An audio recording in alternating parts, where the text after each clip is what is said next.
디지털 범죄에는 좀 어떤 것들이 있을까요? 경제 활동을 하는 게 아니니까 금전적인 부분의 유혹에 좀 취약한 것 같습니다. 청소년인 제 딸과 저와의 관계여서 저도 저희 아이들이 청소년이 되는 시기가 꽤 두렵거든요. 어. 네. 애 잘 때 몰래 휴대폰도 좀 보고 다이어리도 좀 보고 좀 해야. 닥터 프렌즈. 안녕하세요. 닥터 프렌즈입니다. 지난 시간에 이어서 용인 세브란스 병원 소아청소년 정신건강의학과 김희영 교수님을 모시고 중독되는 아이들 이 책에 대한 내용들을 좀 얘기해 볼 텐데, 이번 시간에는 사실 디지털 범죄거든요. 가끔 이렇게 기사 같은 걸로만 좀 접한 것 같은데, 이 책에도 그런 내용들이 좀 자세하게 좀 정리가 되어 있더라고요. 우리 아이들이 피해자가 될 수 있는 디지털 범죄에는 좀 어떤 것들이 있을까요? 디지털 범죄 물론 성인분들에서도 이제 피해자가 생길 수 있지만 소아청소년 친구들이 정말 취약한 분야인 것 같아요. 왜냐면 SNS에서 다이렉트 메시지 오는 분들이 계정을 보고 성인인지 청소년인지 알 수 없고 내가 어떤 사람이다라고 얘기하는 것들을 믿을 수가 없는데 이제 소아청소년에게 접근을 많이 하는 성인들이 좀 있거든요. 더군다나 아이들의 개인정보가 SNS에 좀 포함이 되어 있는 경우들이 조금 더 위험해지는 것 같아요. 이제 제가 경험한 일들로는 소아청소년 친구들은 지금 경제활동을 하는 게 아니니까 금전적인 부분의 유혹에 좀 취약한 것 같습니다. 처음에는 이제 성인들이 좀 이렇게 친하게 이제 다가와서 메시지 서로 주고받고 하다가 이런 성적인 사진들을 좀 요구하게 되기도 하고, 너 그거 하나만 보내주면 뭐 내가 기프티콘 줄게, 뭐 올리브영 상품권 줄게, 이런 것들이 여자친구들이 상당히 취약한 것 같거든요.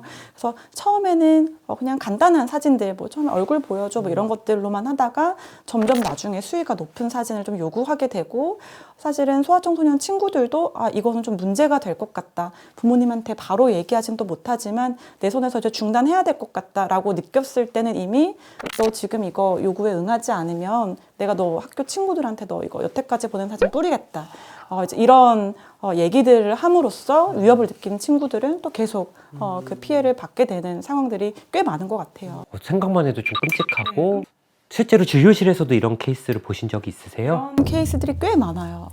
네, 근데 이제 굉장히 우려스러운 점은 아이들이 그 사람이 그런 사진을 요구하기는 했지만 사실은 되게 좋은 사람이에요. 제 마음을 다 들어주는 사람이었어요.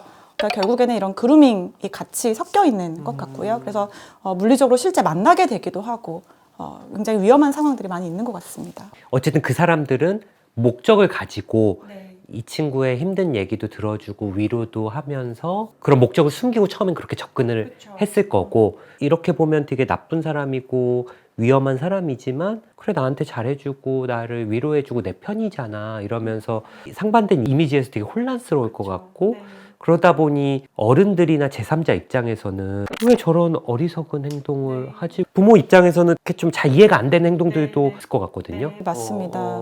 뭐 너가 빌미를 제공했겠지, 너가 처음에 좀 잘못했지, 이런 말들이 아이들에게는 굉장히 이제 상처로 다가오고 내가 도움받을 수 없겠구나, 이제 이런 느낌들을 주기 때문에 아이들이 이 문제를 처음부터 조기에 도움을 요청하기가 좀 어렵게 되는 부분인 것 같습니다.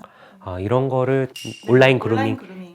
이런 것들이 가능한 이유가 이제 저희가 계정 사칭이 가능하고, 계정을 여러 개 파는 게 가능하고, 그리고 아이들 누구나 SNS 계정 만들 수 있고 하다 보니까 성인과 접촉할 수 있는 그 지점들이 너무 많아지는 부분들이 우려가 되는 점인 것 같아요. 또 남자인지 여자인지도 아예 모르는 채로 대화를 할 수도 있는 거기 때문에 좀 무서울 것 같고, 또 온라인 그루밍 말고 또 많이 보신 사례 같은 게 뭐가 있을까요? 최근 들어서 진료실에서 많이 듣게 되는 이슈들이 딥페이크 관련된 이슈들이에요.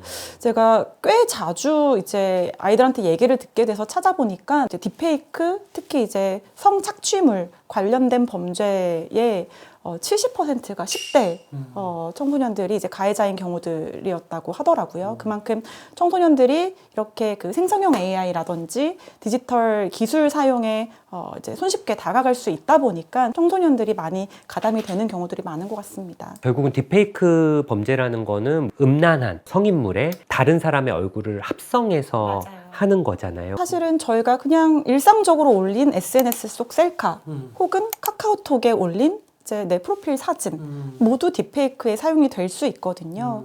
그리고 이 딥페이크로 만들어진 사진들이 어디까지 퍼졌는지 모르겠다라는 불안감이 굉장히 크거든요. 학교에 갔을 때 쟤는 그거를 봤을까? 이런 불안들 때문에 공황 증상을 경험하고 이제 등교를 어려워하는 친구들이 많이 있습니다.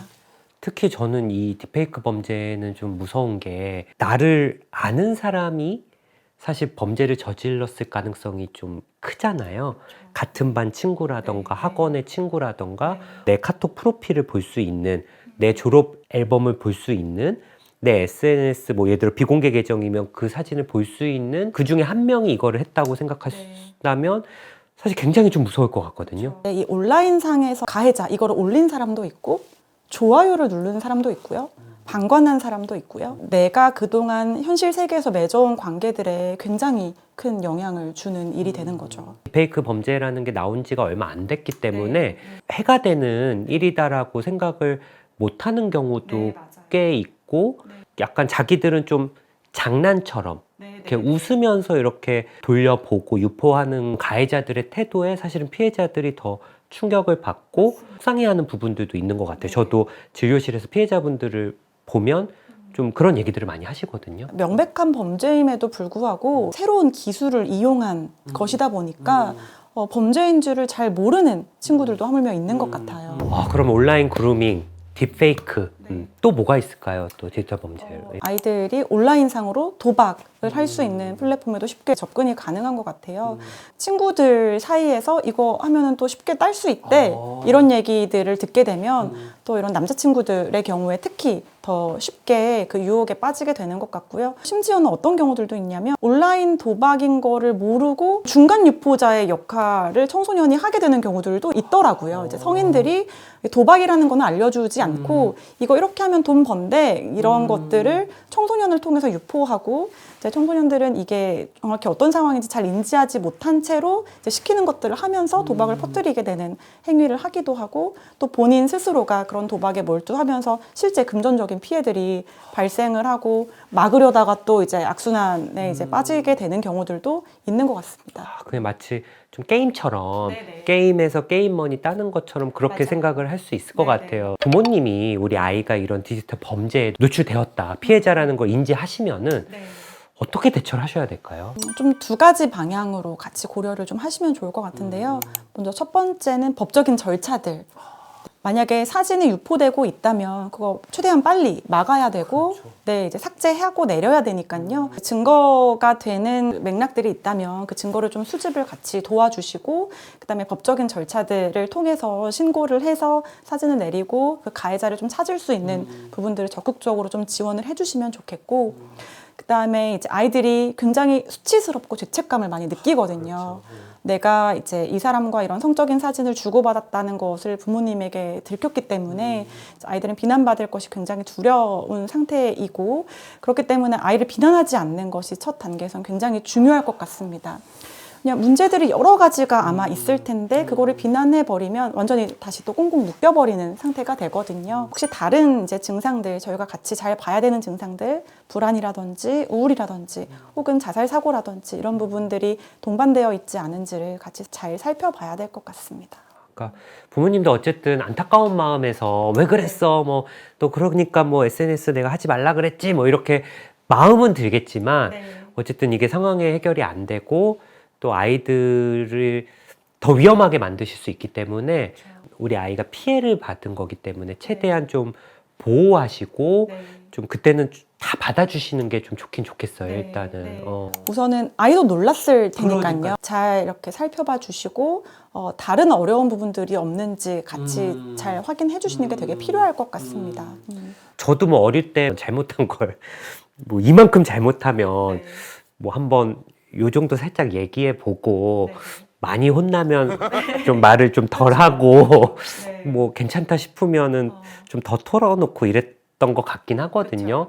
그러니까 아이가 용기를 내서 좀 이런 잘못을 했는데 거기서 부모님이 뭐 화를 내거나 하면은 좀 더 큰 피해를 사실 말을 못할 수도 있을 것 같아요. 이런 디지털 범죄에 취약한 아이들이 부모님이 미리 알아차리지는 못하셨지만 어떤 충동 조절의 문제가 있는 경우들도 있거든요. 온라인 도박에 빠져들게 돼서 병원에 처음 와서 이제 상담을 좀 하고 검사를 통해서 ADHD를 처음 진단받게 되는 친구들도 꽤 있기 때문에 이게 잘잘못의 문제로 이제 그 프레임으로만 보시기보다는 아이도 분명 이거 위험할 것 같은데 이거 하면 안 될 것 같은데 라는 느낌을 받았음에도 불구하고 행동해버리게 된 이제 그 맥락들을 잘 살펴봐 주시면 도움이 필요한 부분이실 수도 있기 때문에 네. 질병적인 부분일 수도 있고 부모님과의 갈등이나 뭐 학교 내에서의 어떤 적응 문제로 인해서 일탈을 하는 거일 수도 있으니까 그런 근본적인 원인을 좀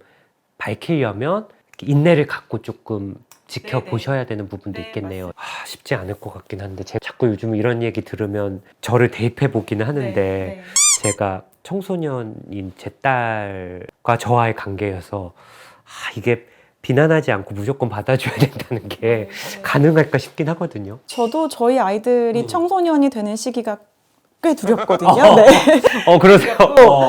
아이들이 진료실에서 요즘 친구들이랑 이렇게 하면서 지내요 라는 얘기들을 들으면서 제가 제 아이들이 청소년이 됐을 때 감정을 들어주기를 1순위로 잘 할 수 있을까를 고민을 많이 하게 되는 부분도 있습니다. 지난 시간에 말씀하신 것처럼 정원 사용 부모처럼 내가 할 수 있나 애 잘 때 몰래 휴대폰도 좀 보고 다이어리도 좀 보고 좀 해야 혹은 내가 비공개 계정을 만들어서 계정을 하나 만들어 팔로우도 하고 혹은 과연 얘가 넘어오는지 안 넘어오는지 시도를 한번 해보고 해야 되지 않나 생각이 좀 너무 무섭거든요. 이게 우리 아이가 이런 범죄에 노출됐다고 생각하면 너무 끔찍하니까 그래도 그러면 안 되는 거겠죠? 사실 아이들이 저희보다 디지털 사용에 훨씬 더 앞서 있기 때문에 걸리겠죠. 네.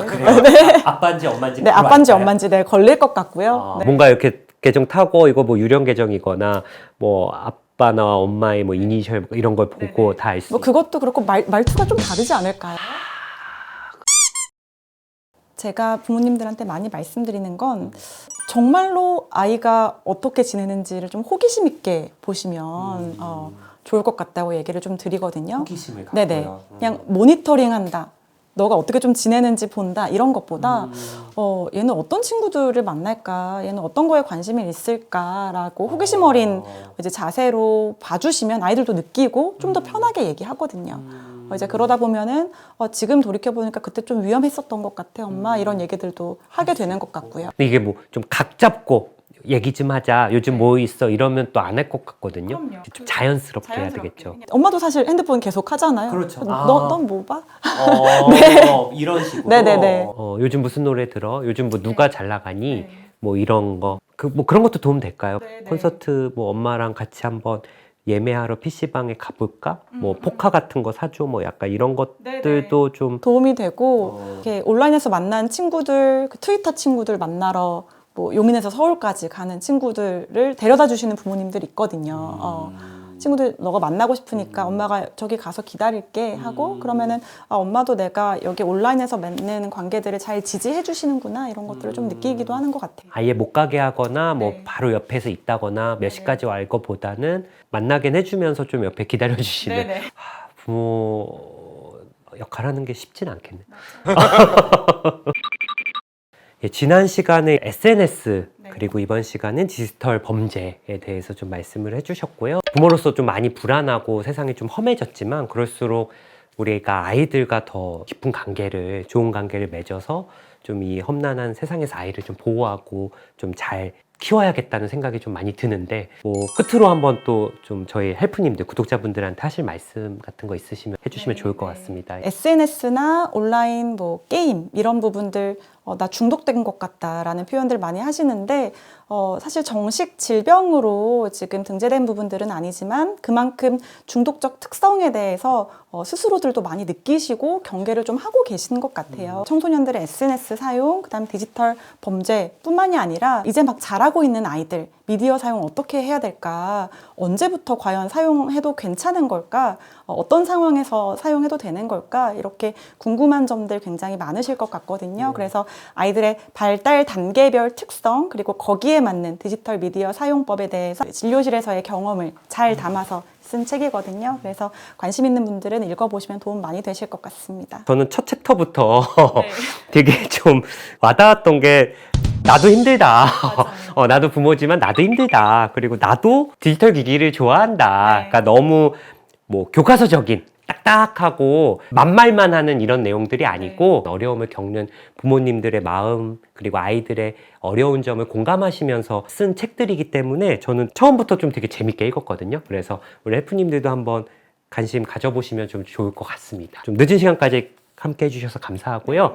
중독이나 뭐 이런 부분에 대해서 궁금한 부분들이 좀 있으시다면 댓글 남겨주시면 혹시라도 저희가 또 다음 컨텐츠 교수님 모시고 또 준비해 보도록 하겠습니다. 예, 감사합니다. 예. 감사합니다.